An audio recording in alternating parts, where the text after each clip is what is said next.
La República Dominicana necesitaría demandar una cantidad mayor de dólares para comprar la misma cantidad de derivados de petróleo. Entonces, ahí ya habrá un elemento distorsionador que definitivamente va a tener un impacto en los bolsillos de los dominicanos.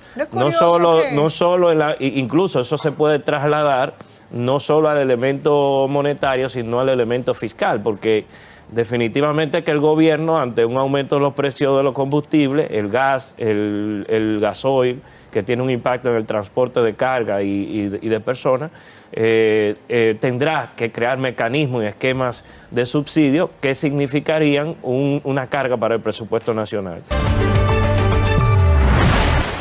Vamos a cambiar de tema y nos quedamos en lo local con uno que nos envuelve a todos y que nos preocupa a todos. Nos complace... ¿Y qué tiene que ver con aquello de ella? Bueno, de alguna manera, claro. Nos complace tener con nosotros de nuevo, porque ya nos ha honrado en alguna otra ocasión, al académico, economista, profesor Francisco Tavares Vázquez, quien es un investigador de la Universidad Autónoma de Santo Domingo y además es coautor de estudios fundamentales recién publicado, el que se denomina ¿Quién es quién en el negocio de la seguridad social?, en alianza con la Fundación Juan Bosch y el Centro INESE. Muchísimas gracias. Muchas gracias a ustedes por la invitación.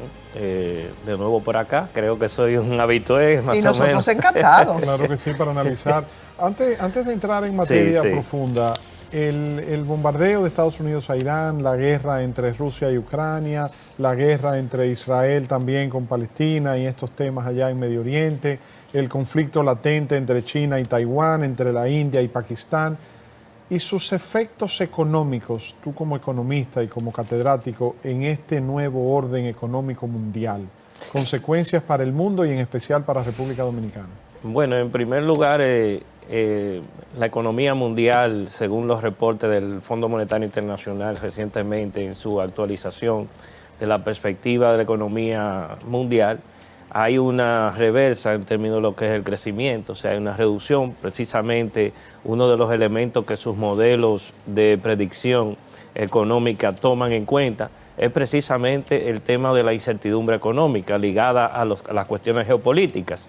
Y cuando el Fondo Monetario Internacional, que digamos recortó las perspectivas y los pronósticos de crecimiento para la economía mundial, ya hace 2 meses no había ocurrido lo que está ocurriendo actualmente con la situación de Irán, que creo que es el componente más impactante dentro de la economía mundial recientemente.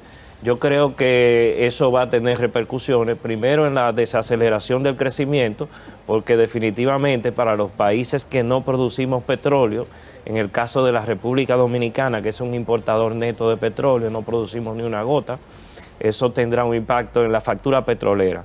Actualmente de lo que se importa, del volumen de importaciones, dentro de un 35 y un 40% tiene que ver con importaciones ligadas a petróleo, a derivados del petróleo. Si lo que está ocurriendo actualmente desliza hacia arriba, ¿verdad?, el precio del petróleo, evidentemente que eso va a aumentar la factura petrolera y eso va a tener un impacto sobre todo en lo que es la balanza comercial, la va a deteriorar. Y eso significaría probablemente un aumento de la cotización del dólar, o sea, de la prima del dólar. Claro. ¿Por qué? Porque la República Dominicana necesitaría demandar una cantidad mayor de dólares para comprar la misma cantidad de derivados de petróleo. Entonces, ahí ya habrá un elemento distorsionador que definitivamente va a tener un impacto en los bolsillos de los dominicanos. Incluso eso se puede trasladar no solo al elemento monetario, sino al elemento fiscal, porque definitivamente que el gobierno, ante un aumento de los precios de los combustibles, el gas, el gasoil, que tiene un impacto en el transporte de carga y de personas, tendrá que crear mecanismos y esquemas de subsidio que significarían una carga para el presupuesto nacional. ¿No resulta curioso que en las últimas horas los precios del petróleo han bajado? Bueno, pues resulta curioso, quizás uno lo que podría pensar es que hay una expectativa, digamos, de los consumidores a resguardarse, a tener un poco de precaución ante un escenario que lo que invita es a la prudencia. Sí, claro. Y bueno, veremos cómo la República Dominicana puede adaptarse a un escenario tan complejo y tan difícil como el que está viviendo el mundo. Tengo que compartir otra noticia que le da seguimiento al tema de Irán-Israel. A 3 horas y media de haberse anunciado el alto al fuego por parte del presidente estadounidense Donald Trump, funcionarios de seguridad israelíes dicen que la Fuerza Aérea está atacando docenas de objetivos en Teherán y otras áreas de Irán. ¡Qué tregua! Wow. Están desobedeciendo a su socio Donald Trump. Bueno, vámonos a lo local. Sí. ¿Quiénes son o quién es quién en el negocio de la seguridad social? Por cierto, que cuando se habla de negocio uno siente como una puñalada. Bueno, el negocio se supone que tiene que ser un servicio de salud, no un negocio de salud. Y una protección. Claro. Yo creo que el asunto del negocio es algo que dinamiza la economía en un sentido, pero cuando se trata de derechos no se percibe así. Y se trata de los servicios de salud de la gente, sobre todo de aspectos que tienen que ver con un pilar de la seguridad social, como es el de las pensiones, entonces uno tiene que tener un poco de resguardo con el tema del negocio, porque los negocios, evidentemente que su objetivo es lograr el lucro, el beneficio a toda costa. Entonces, en materia de pensiones y de seguridad social, lo que nosotros pretendemos, según lo que establece la Constitución, es garantizar sobre todo el derecho a la seguridad social y una pensión suficiente y universal para los dominicanos y dominicanas. En ese sentido, ese estudio que recientemente nosotros planteamos sobre quién es quién en el negocio de la seguridad social, lo que hacemos es una radiografía o una fotografía de cómo grupos financieros realmente están lucrando del derecho a una pensión digna de los dominicanos y dominicanas. En ese sentido, no nos estamos enfocando tanto como en otros estudios en el elemento de la utilidad y las ganancias, sino ver que dentro de, por ejemplo, una AFP, una institución como una AFP, se utiliza, ¿verdad?, este esquema de captación de contribuciones de los trabajadores y empleadores y se drenan hacia, vamos a decir, actividades económicas que no tienen una productividad para la economía, en sentido de que la gente no está viendo un beneficio directo. Pero ellos argumentan, perdón, Francisco, que es buscando asegurar la rentabilidad de esos fondos, como para multiplicarlos. Pero efectivamente, como bien apuntas, no los recibe, no se beneficia de eso. El asunto que hay que preguntarse aquí, pero ¿rentabilidad para quién? Ya. Porque recientemente la DARS, que es la Asociación Dominicana de Administradores de Fondos de Pensiones, dijo que más de 90.000 millones de pesos se han generado en el último año de rendimiento sobre esos fondos. Y uno a veces se pregunta, y es precisamente el estudio lo que quiere señalar este punto, si esos beneficios se están logrando, ¿por qué las tasas de reemplazo, dígase, lo que la gente va a recibir como sustitución de su salario futuro en la vejez, no sube de un 25 a un 30%? Eso está demostrado en todos los estudios. Y nosotros estamos planteando precisamente de que ese esquema, antes de que implosione, antes de que aquí se produzca una catarsis social y económica con relación a eso, sobre todo porque la gente democráticamente no quiere las AFP, sino que quiere un sistema que le garantice plenamente una pensión que no lo deje caer en pobreza. Lo que está actualmente planteado en materia de pensiones es un seguro a la pobreza del dominicano. Ese problema, porque la verdad es que es un problema, sí, ¿no tendrá más que ver con lo que establece la propia ley de seguridad social? Definitivamente, por eso es que el planteamiento de una reforma a la seguridad social tiene que venir de una reformulación, por lo menos de los fundamentos de la seguridad social aplicado en la ley 8701. O sea, lo que se ha estado planteando es una modificación de la ley, no es una reforma a la seguridad social. E incluso ya tenemos más de 15 años planteándonos la modificación, la reforma a la seguridad social. No es reforma, es una modificación lo que están planteando. ¿Qué es? ¿Cuáles son, si se pregunta hoy en día a los actores del sistema que gestionan las pensiones de los trabajadores dominicanos. ¿Cuál es la reforma que ellos plantean? Aumentar la edad de retiro, aumentar el porcentaje de las cotizaciones y dejar invertir esos fondos en capitales externos. O sea, eso no, definitivamente, no plantea una ruptura en cuanto a la garantía de la gente a una pensión suficiente, porque el asunto no es que una pensión sea un complemento a un consumo futuro cuando las personas ya se dediquen a otra cosa que no sea trabajar, sino que sea un ingreso que le garantice que esa persona pueda cubrir sus demandas demanda de medicamentos, que en esa etapa de la vida aumenta de manera exponencial, y además le permita vivir una vida decente, es una vida digna. No es siquiera ser cubiertos o tirar el dinero por la ventana. No es eso. Es tener por lo menos una pensión que le garantice una vida decente a la gente. Francisco. Y eso no se va a lograr con este sistema, definitivamente. Y este sistema se ha implementado en 32 países, y de esos 32 países que lo implementaron desde los 80 hasta los años 90, ya solamente existen 10.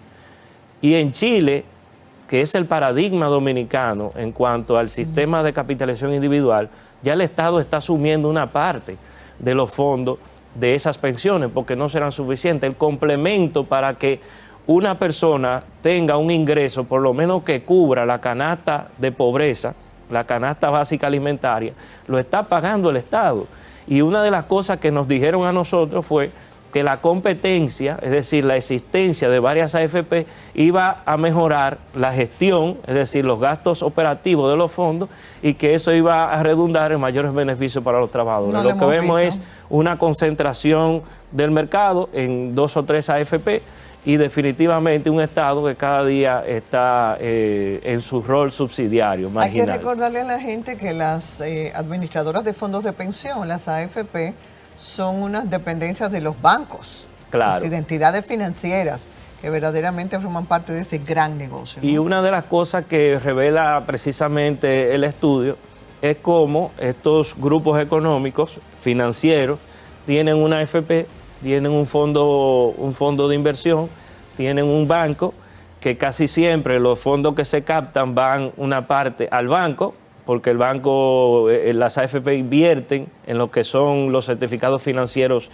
de esas entidades, pero también lo invierten en bonos corporativos, que lo emiten precisamente esos fondos de inversión. O sea, es como una dinámica, y precisamente el estudio de quién es quién en el negocio de la seguridad social revela esta dinámica que creo que para los fines de la libertad de empresa se puede dinamizar, pero bajo otro esquema y bajo otro presupuesto que no sean los fondos de la seguridad social. Es como que se transfieren los mismos recursos a diferentes bolsillos económico de un solo pantalón. Sí, claro. Exactamente. Entonces, ese es un tema que realmente preocupa. Hay una debilidad que la hemos visto y la hemos analizado desde el primer día, y yo siento que no se avanza en fortalecer esa debilidad o en aprovechar esa oportunidad de mejora. Y es la falta de conocimiento, la falta de educación de la mayoría de la población sobre lo que son sus derechos, sobre lo que son las condiciones que ofrece esta Ley de Seguridad Social 8701, que tiene ya 24, 25 años en vigencia. Y es que la mayoría de la población desconoce. Y me da a mí la impresión, lo digo responsablemente en primera persona porque no quiero comprometer a nadie, que tampoco veo un interés por parte de agentes en el sector de que la gente se entere de qué es lo que le conviene. No, claro. Porque si se informa, reclama sus derechos. En sentido general, el sistema tiene un elemento de fondo que no creo que mejora las condiciones de los trabajadores en materia de protección, porque la seguridad social, lo que se creó precisamente por un gobierno bismarckiano, ¿verdad? En Alemania, ni siquiera fue un gobierno socialista, y lo que se pretendió fue precisamente cubrir a los trabajadores ante algunos riesgos en la vida. ¿Cuáles riesgos? El desempleo, la muerte, la vejez y otros elementos que puedan surgir. Entonces, cuando uno ve esa situación que está ocurriendo en República Dominicana, lo que queremos plantear es un sistema con garantía pública. O sea, es un sistema solidario, es un sistema que por lo menos en el acápite que tiene que ver con lo contributivo, el Estado sea el gestor y que los actores privados puedan si el pueblo, si la ciudadanía lo considera, que puedan actuar, pero como fundamento complementario del sistema, como un ahorro complementario. O sea, no estamos hablando de destutanar el sistema, sino precisamente copiar, incluso emular sistemas que son más eficientes, socialmente más eficientes, y que existen en la mayoría, en más del 90% de los países que tienen seguridad social, que no es lo que ocurre en República Dominicana. Y ciertamente hay mucha desinformación, hay mucha falta de formación previsional, es decir, en materia de seguridad social de la población dominicana. Y eso se debe en gran medida, primero, a que no existe un organismo tampoco que eduque a la población sobre lo que es seguridad social, porque estamos totalmente de acuerdo de que si la gente supiera lo que es seguridad social, definitivamente no quisiera esto. Iba a preguntar eso que ahora que menciona Víctor, si la DIDA, la Dirección de Información y Defensa al afiliado, no podría asumir ese rol o no debería. Bueno, está para un rol especial en la Ley de Seguridad Social, que es informar y también resguardar los derechos de los afiliados al sistema de seguridad social. Pero yo siento como que hay un enfoque en la DIDA de solo atacar a uno de los actores, que son los médicos. Los médicos son sencillamente un actor dentro del sistema y en un sistema totalmente privatizado donde lo que se persigue es el lucro desmedido. Entonces, está bien que el Estado busque la forma de regular la ganancia y los abusos de la ley, pero creo que el asunto va más allá de esos elementos. O sea, es el carácter mismo, la naturaleza misma del sistema de seguridad social lo que está creando la crisis en ciernes, que definitivamente en algún momento, cuando la población comience a recibir las primeras pensiones, ahí se va a dar cuenta de la gran estafa. Francisco, ya debemos cerrar. ¿Podrías enumerar, si estuviera, bueno, está en tus manos como en la de cualquier ciudadano, hacer una propuesta de esos puntos claves que deberían considerarse para modificar positivamente esa ley de seguridad social? ¿Cuáles serían? Bueno, en materia de pensiones yo te diría que la afiliación a una AFP no puede ser obligatorio. En ese sentido, lo que se plantea es un sistema solidario de garantía pública, es decir, que el tema, o sea, que haya un solo enfoque, un solo pilar público, y que además en lo adelante, vamos a decir, el complementario, lo que sea vamos a decir, pueden existir las AFP, eso lo tiene que, de manera opcional. De manera opcional, pero no obligatorio como está en la ley. Y el otro elemento en la cápita de salud es un seguro nacional, un único seguro nacional. Y que también los actores privados pueden accionar como complementos a eso.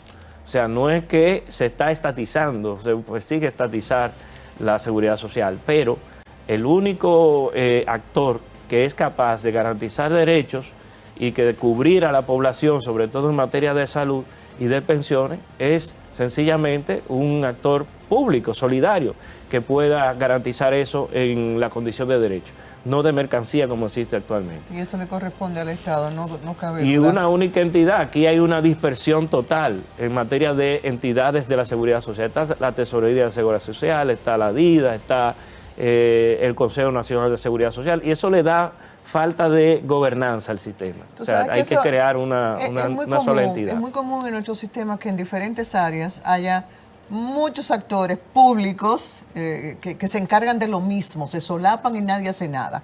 Bueno, Francisco, como siempre, muchísimas gracias porque nos orientas, nos instruyes y nos das una mirada, vamos a llamarle científica, porque esto se basa en un estudio muy depurado que arroja información. Gracias por estar con nosotros. Que se repita pronto la visita. El Consejo Económico y Social, que está teniendo un rol importante con el tema de la crisis en Haití, comenzó hoy las mesas de trabajo. Nuestra compañera Yunairi Almanzar ha estado en el lugar precisamente para reportarnos al respecto. Adelante, Yunairi. Gracias, buenas noches para ustedes allá en estudio y todos los que están en sintonía con La Mirada. Hoy, esta tarde, quedó debidamente aperturada las mesas de trabajo que estarán desarrollando lo que son 6 ejes temáticos con relación a la crisis haitiana y su repercusión en la República Dominicana. Recordamos que esos ejes temáticos son migración, comercio bilateral, desarrollo de zonas fronterizas, relaciones internacionales, asuntos laborales y seguridad nacional. Recordar que estas mesas de trabajo estarán conformadas por delegados del gobierno, así como en representación de los exmandatarios de la República, Leonel Fernández, Danilo Medina e Hipólito Mejía. 14 delegados por cada uno, además de 6 moderadores y 12 relatores. Vamos a escuchar parte del acto de apertura esta tarde. Escuchemos. Asumimos el llamado a organizar y conducir este importante espacio de diálogo institucionalizado, que además de ser un enorme desafío, es a la vez una gran oportunidad para contribuir a la adopción de una política de Estado consensuada al mayor nivel político frente a los 6 temas que se abordarán en cada una de las mesas temáticas: migración, comercio bilateral, desarrollo de comunidades fronterizas, seguridad nacional, relaciones internacionales y asuntos laborales. Nos convoca un desafío que trasciende fronteras, pero que sentimos muy de cerca: la profunda crisis que vive la hermana República de Haití y sus múltiples implicaciones en la República Dominicana. No estamos aquí solo para analizar un fenómeno externo, sino para comprender cómo nuestra historia compartida, nuestra geografía indivisible y nuestra humanidad común nos obligan a pensar juntos, a dialogar con responsabilidad y a actuar con visión. Decía el politólogo Amartya Sen: la libertad para participar en las decisiones es tanto una necesidad para el desarrollo como una expresión de este. De acuerdo a las informaciones brindadas en este acto de apertura, se destacó que las conversaciones se desarrollarán en los días lunes, miércoles y viernes de 2 a 6 de la tarde.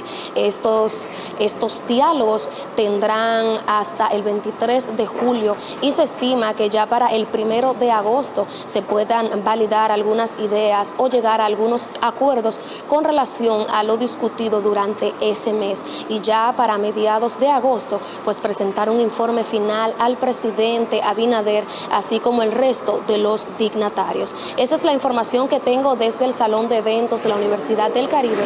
Por lo pronto retorno con ustedes a los estudios. Muchas gracias, Yunairin, por habernos puesto al día con esto tan importante, al que también, por supuesto, hemos de darle seguimiento. Hemos llegado al final del programa. Tú me dejas, antes de finalizar el programa, mandarle desde aquí un abrazo muy fuerte a un televidente que es mi suegro, que cumple hoy 85 años de edad. Enhorabuena, me sumo a eso. Felicidades a don Nando Tejada, allá en Villatapia, que cumple hoy 85 abriles. Qué maravilla, qué maravilla. Bueno, luz y salud para él por muchos años más. Amén. A ustedes las gracias por habernos acompañado. Quédese ahí para que siga disfrutando de nuestra programación, porque ahora viene Luna Llena. Luna Llena. Hasta mañana.